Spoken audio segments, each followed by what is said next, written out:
At ngayon mga kaibigan, narito ang pagpapatuloy ng ating dulang pinamagatang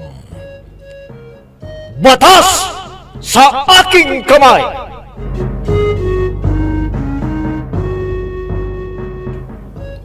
Ang walang hiyang Marian na to. Kakultya mga sa panloob sa bangkong pinagtatrabahuan niya. At ito pa palang si Congressman na to ang utak ng huldapan sa bangkong nagaganap. At tignan mo nga naman ang pagkakataon. Kuya pa pala ni Alte ang tarantadong Congressman na to. May nagdudurbil na naman. Sino naman kaya yan? May iba ka pa bang kausap maliban sa akin? Hindi ba't sinabi ko na sa'yo na kailangan dalawa lamang tayo na mag-uusap sa hotel na ito? Oo. Dadalawa lang tayo. Wala akong ibang pinagsabihan maliban sa'yo. Baka bellboy na naman yan. Malamang ay ang totoong bellboy yan. Anong gagawin ko? Mabubuko ako nito. Billboy na naman. Hindi pa nga kakaalis na itong isang palpak na billboy na ito eh. Ba't dumating na naman? Buksan mo nga na yan, pintuan. Makulit eh. Ako po. Tiyak na tunay na bellboy ang dumating. Anong gagawin ko? Pagbuksan mo na. Ano ba ng klaseng hotel na to? Naturiyang ang mahal-mahal eh. Hindi naman maganda yung serbisyo. Buksan mo naman. Maski ako na lang ang magbubukas dahil aalis na rin ako. Sir, ako na lang po ang magbubukas.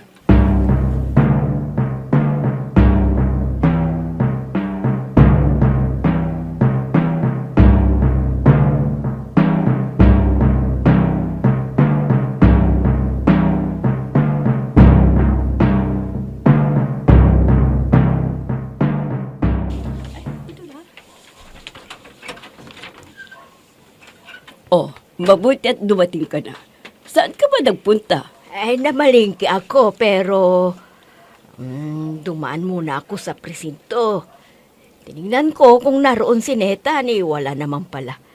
Ayoko namang tanungin sa mga kasamahan niya, baka hindi magustuhan ni Netan. Alam mo naman yun, may tampo pa sa akin. Ganun ba? Bakit gayon ka lang? Kanina ka pa raw umaga umalis eh. Paano naman kasi? Nang pagkapasok ko sa may guardhouse, tinawag ako ng isang guard. Tinatanong si Netan. Alam mo naman yung anak mo, pala kaibigan. Kaya halos kaibigan niyang mga tao sa subdivision na ito. Nakipagkwentuhan pa ng konti. Ay, dako. Nakimarites ka pa pala. Naikwento sa akin kasi na may isang congressman daw na nanalo. Pero nagtataka ang marami kung paanong nanalo. Dahil hindi naman daw talaga siya kilala. Hindi kilala? Nagpakilala naman sila noong panahon ng kampanya. Oo nga po, pero ang pinagtataka nila, paanong nanalo ang isang bagong kandidato na ni isang posisyon sa barangay ay hindi nakapagsilbi. Oh, talaga? Oo. At may balita pa raw na peke ang kanyang pagkaabogado. Ganun ba? Nako. Dako, ikaw talaga, Yaya. Umiral na naman yung pagiging marites mo. Ito pa. At ewan ko lang kung anong masasabi mo.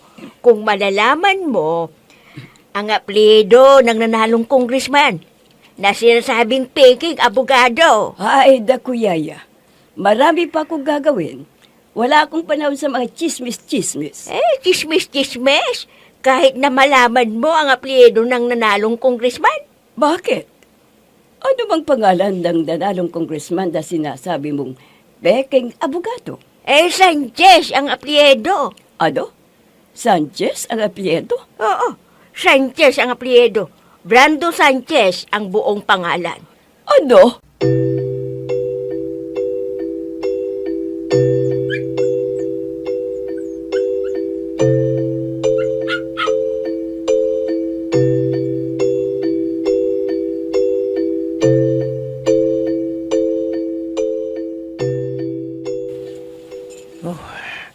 Ang sama ng tingin sa akin ng bellboy na dumating. Kitang-kita ko sa mga mata ang pagtatanong ng kanyang isipan. Yun marahil ang nakatalaga sa kwartong yun. Mabuti na lamang at natapos ko agad ang paglilinis sa nagkalat na basag na bote ng alak. Kung hindi ako kaagad nakaalis. Natitiyak kong tinatanong na ng Brando na yun kung sino ang dumating na bellboy at kung sino ako. Kailangan magmadali ako. Kailangan makalabas na ako sa hotel na ito bago nila ako mabuko.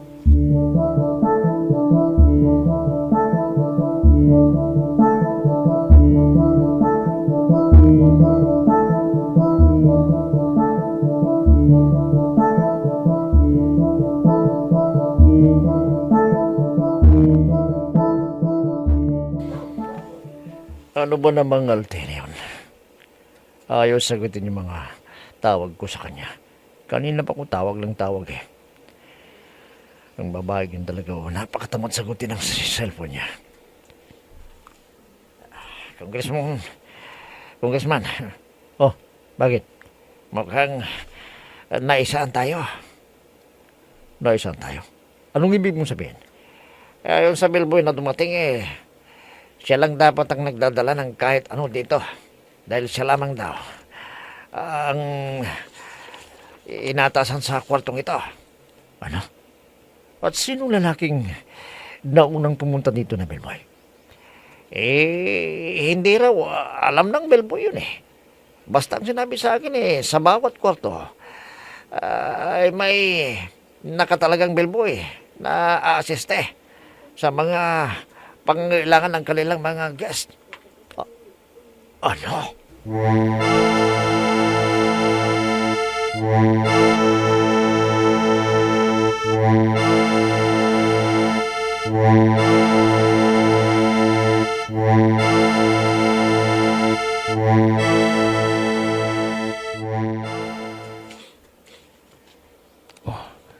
Naririto na ako sa labi ng hotel. Malapit na akong makalabas. Salamat naman. At hindi nakahalata. Sir? Ha? May tumatawag sa akin. Ano kaya? Hihinto ba ako? Hindi. Sir. Hindi lang po, sir. Hihinto ako para hindi makahalata. Hindi bali. Iisa lamang siya. Ano yun? Sir. May gusto lamang sana akong itanong sa inyo. Oo, ano yun? Teka.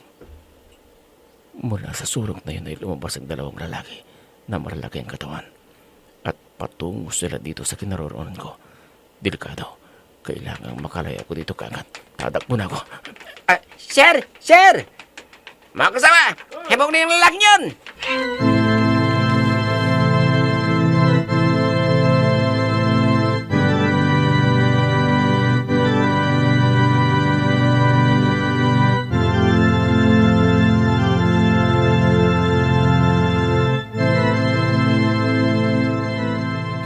Naku, wag na. Nakakaya naman sa'yo. Isa pa, kung ano lang talaga ang kailangan ko, yun ang binibili ko. Ano? Kadalaga mong tao eh. Oo, kung namimili man ako, yung mga importante lang talaga sa akin. O kaya yung kailangan sa bahay. Nako, kaya pala. Simpleng-simple kang tingnan. Hindi ka mahilig mamili ng mga gamit mo. Ako kasi ang breadwinner sa pamilya ko. Tapos na sa pag-aaral ang kapatid ko, pero nag-asawa naman siya kaagad. Hindi rin madalas nakapagbibigay sa bahay. Alam mo naman, kailangan ng tatay ko ang maintenance sa gamot. Oh, kaya pala. Super kuripot ka dahil nag-iipon ka. Pero okay yan.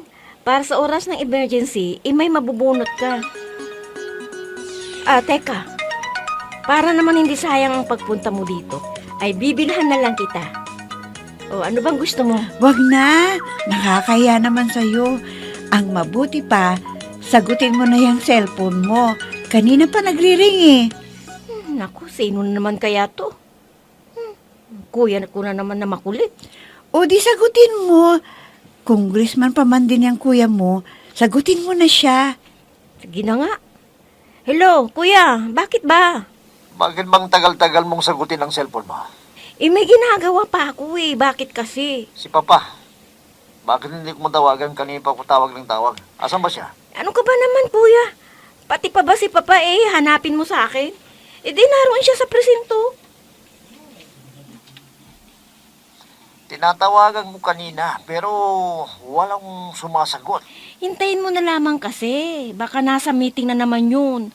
Alam mo naman yun, tuwing nasa meeting, ayaw pa isturbo. Oh, ano ba kasing sasabihin mo? Sa kanya ko na lamang sasabihin. Basta pag uwi mo, sabihin mo, tatawagan ako. Importante. Basta yan ang sabihin mo kay Papa.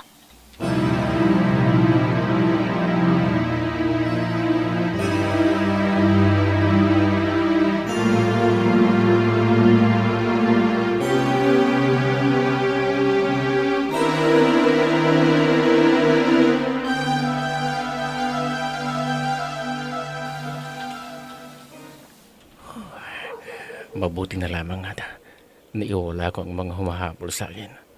Sinasabi ko na nga ba't masama ang kutob ko sa manager na yun eh. Ngayon, tama ang hinala ko. May ginagawang milagro ang manager ng bangko na yun. At sa dami ng pwedeng maging kakutsapa niya, ay si Congressman Brando pa, na kapatid ni Althea. Ano kayang mabuti kong gawin? Sana narito si Inang. Kung naririto lang sana si Inang, sa kanya ako magtatanong kung ano ang dapat kong gawin. Tama. Tatawagan ko na lamang si Inang. Ito na rin siguro ang tamang panahon para kausapin ko si Inang. Tatawagan ko siya.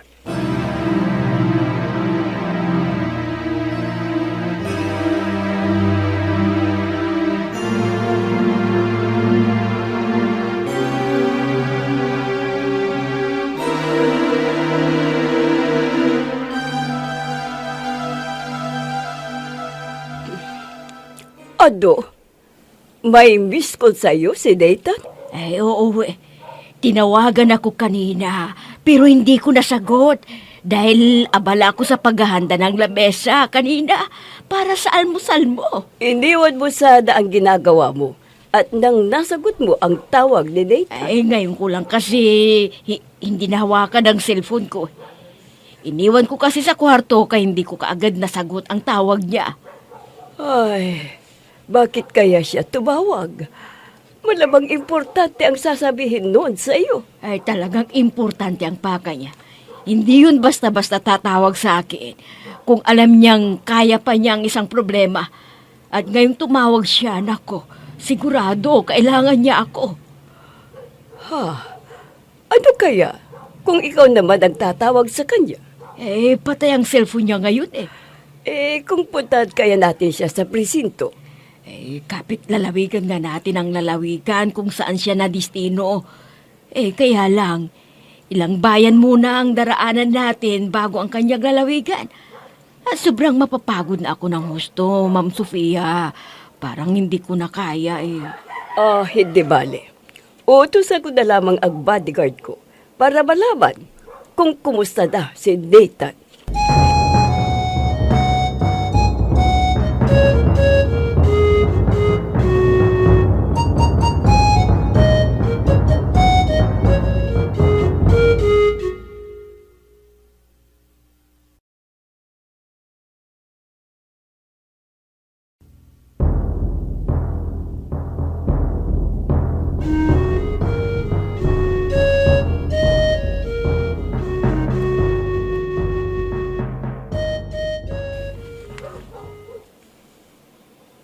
Hindi nasagot din ang tawag ko kanina. Kubos na nga kaya si Inang. Matagal na rin panahon na hindi kami nagkikita at nagkakausap. Mula nang malaman ko ang tungkol sa aking pagkatao, ay hindi na ako nagpakita kay Inang. Ito na nga siguro ang tamang panahon para makipag-ayos ako kay Inang. Ano ba naman ito? Kung kailan ako nasa gipit na kalagayan, saka ako lalapit kay Inang. Hindi kaya nakakaya. Pero tawagan ko na siya kanina. Hindi nga lang niya nasagot. Hanggang ngayon, nagdadalawang isip pa ako. Ano ba talaga ang dapat kong gawin? dapat ko bang i-report kay Hepe na si Congressman Brando Sanchez ang kausap ng manager ng bangko?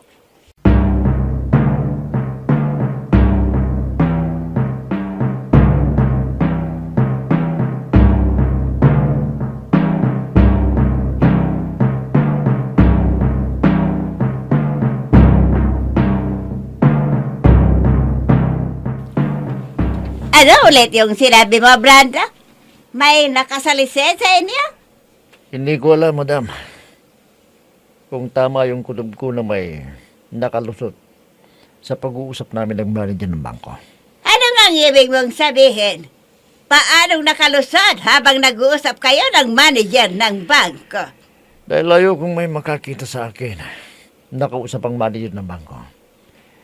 Kaya napagpasyaan naming dalawa na sa hotel kami magkikita at mag-uusap. Habang naroon kami sa loob ng kwarto, may bellboy na nagdoorbell. Pinapasok namin siyempre dahil bellboy nga. Pero mayat maya may kumatok na naman. Dahil tapos na yung bellboy sa trabaho niya, kaya siya lumabas. Laking gulat namin ng manager ng bangko nang isa na namang bellboy ang dumating na nagpakilalang siya nga ang nakatalagang bellboy sa kwartong yun. Ano? Pinahabol ko pero mabilis siyang nakalayo. Teka, habang naroon ba ang sinasabi mong bellboy, nag-usap kayo ng manager ng bangko? Siyempre, kaya kami naroon sa kwartong yun para pag-usapan ng tungkol sa pang-hold up natin. So, ang ibig mo bang sabihin, narinig lahat ng bellboy na sinasabi ang pinag-usapan ni Mac na manager ng bangko? Malamang, madam. Brando, kailangan mahanap mo ang taong yon na posibleng magtuturo sa iyo. Kakaupo mo lamang bilang congressman, ay mababahiran na ng hindi magandang iyong pangalan. Ang pinagtataka ko lamang, hanggang ngayon wala pa nang balita tungkol sa akin. Hihintayin mo pa bang maibabalita ka bago ka kumilos? Sige, ipapahanap ko ang nagkunuring bellboy na yon.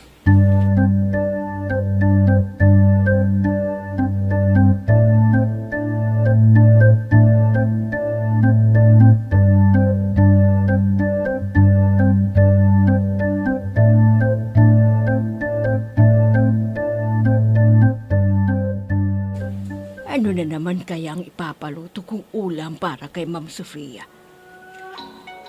Ha? May tumatawag sa akin. Sino kaya ito? Ha? Si Nathan ang tumatawag. Hello, anak!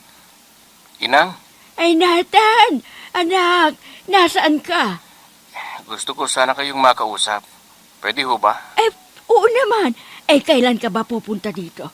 Alam mo bang gustong-gusto ka nang makita ni Ma'am Sofia? Inang, ayan na naman kayo eh. Hindi pa nga natin naayos yung gustot nating dalawa. Sinisingit niyan naman si Ma'am Sophia. Pwede ho ba, Inang? Kahit man lang sa pagkakataong ito huwag ninyong banggitin si Ma'am Sophia. Oo, sige. Saan ba tayo magkikita kung ganon at kailan? Bukas po, Inang. Pero ite-text ko na lamang sa inyo ang kumpletong address ko dahil wala ho ako doon sa dati kong tirahan. Sige, anak. At pupuntahan kita ayon sa araw at oras na gusto mo.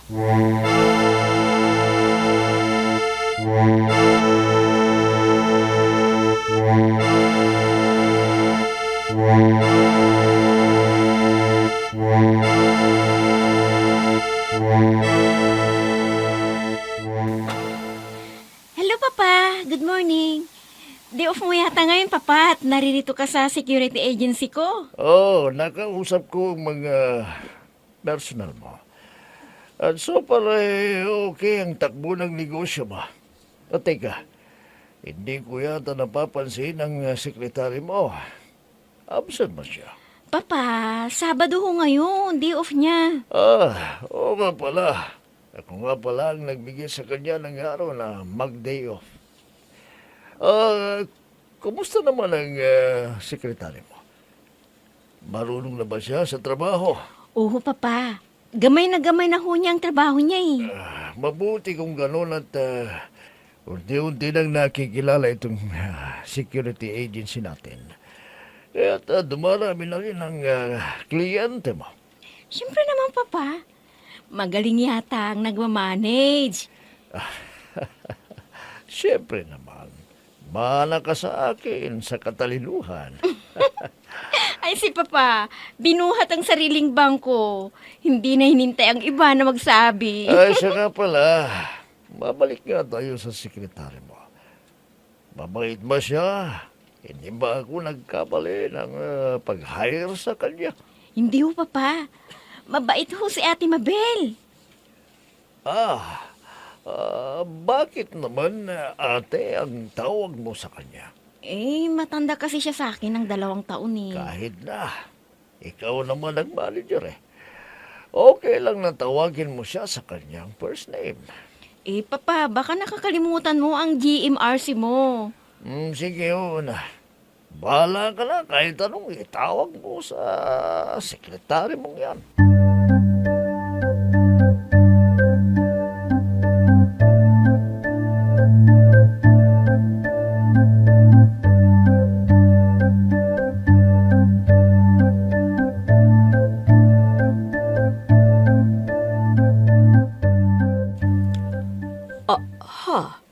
Makikipagkita ka kay Neta, Jayasyon? Oo. At tumawag siya sa akin kagabi. At sinabing gusto makipagkita sa akin. Saan daw kayo magkikita? Sinabi ko nga sa kanya na pumunta siya dito eh. Kaya lang, alam mo naman yun, uminit ang ulo nang mabanggit kita sa kanya. Ha? Pero, nasasabik na kung makita ang anak ko, Yaya. Alam ko. Teka, ano kaya kung sumama ka na lang sa akin?